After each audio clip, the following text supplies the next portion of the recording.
Bill Martinez, case ID 879. Go back for defense attorneys, please. All right, and Mr. Martinez is present in court.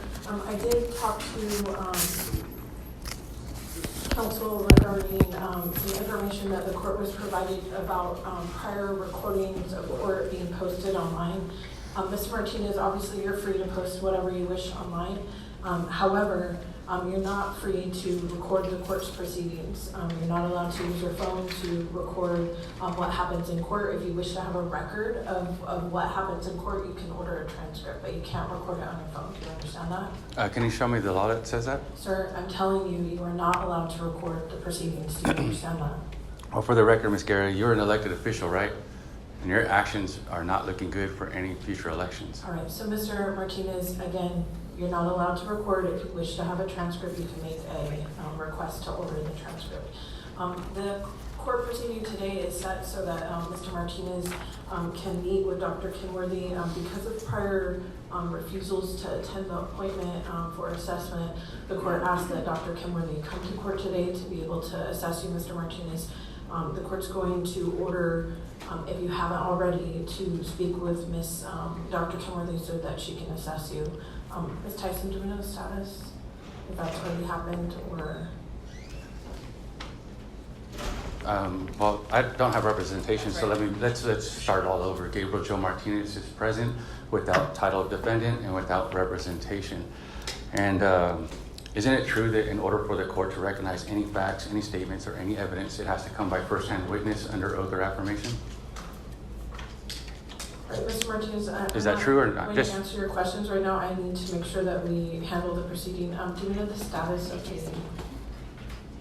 So we established this fact already with Berna. She said the same thing, that the court can't recognize any statements, any facts, any evidence. That comes by first-hand witness under oath or affirmation, and you know that that's a fact. So I'm going to swear under oath right now for my testimony to be on the record, to make a record. So I, Gabriel Joe Martinez, swear to tell the truth, the whole truth, and nothing but the truth. Ms. Bird, do you know the status? The doctor attempted to interview Mr. Martinez, and it was similar to how it's going currently, so an assessment has not been completed. All right, Mr. Martinez, are you refusing to meet with Dr. Kimberly? So now, last month I filed with the court and gave everyone notice here on the record that the district attorney only represents the people, and that one of the people must be a party to the prosecution, brought in their name and by their authority. And you immediately gave a nod to the deputy sheriff, said we are done, called another case, covering up the fraud by the district attorney, because there is no people that they represent, and the deputy kicked me out. So are you going to be doing the same thing today? Because I have some stuff that we need to clear up as far as the criminal complaint before we can proceed. Are you refusing to meet with Dr. Kimberly today? But we're going to go over this.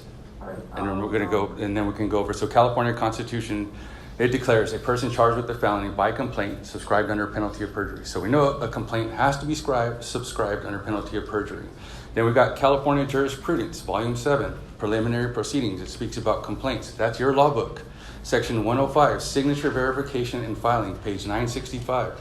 It says, when a judge of the Superior Court is sitting as a magistrate, he cannot call in the county clerk to administer oaths, as he, when so sitting, has only the powers conferred upon magistrates generally. Now you can compare that with in re-application of scene. It says, it is finally contended that the court is without jurisdiction to conduct a preliminary examination threatened because the complaint was verified before a deputy county clerk and not before the magistrate. It further goes and says, a superior judge, assuming the duties of a magistrate, has no right to call in the clerk or any other officer to administer oaths. He sits as a creature of the statute, with such power only as are conferred upon justices of the peace or police judges. It must be held, therefore, that the complaint verified before a deputy clerk cannot be used as a deposition upon a preliminary hearing, nor was it a deposition authorized to issue the warrant of arrest.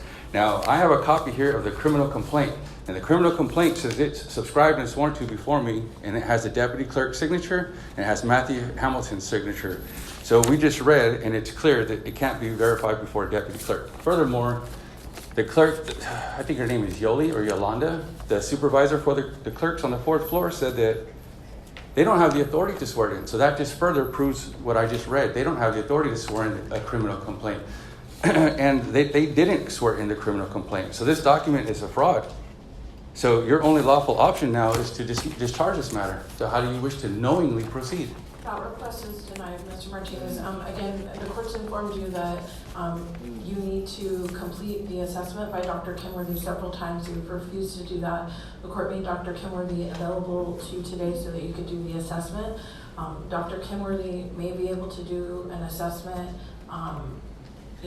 based on observations. I don't know if that's going to be the case or not, but I do think that if you wish to present any information as to your competence, that you should take the opportunity to speak with Dr. Kenworthy today. Well, so everything I speak of is filed with the court, and it's in the record, and now it's on the record. I've received your objection, sir. That's not an objection.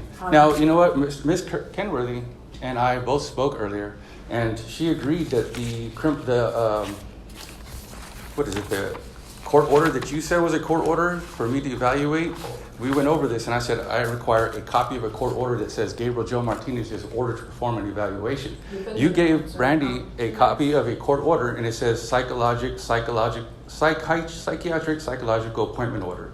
Now, Tamara and I both agreed that this is for her. It has nothing to do with me. So are you prepared to make an actual court order that says Gabriel Joe Martinez is ordered to do anything? I'm prepared to set the next court date on May. And this court, and this court order also is for Amila, not for Tamara. She recognized that as well, so we're in agreement on that. On May 14th, if there is a report prepared by KNL, the court would ask that it be submitted by May 7th. We'll see you back on May. So you're going to just basically cover up the fraud from the district attorney. You're acting knowingly. 1:30. I'm sorry. You're acting knowingly. So we're done.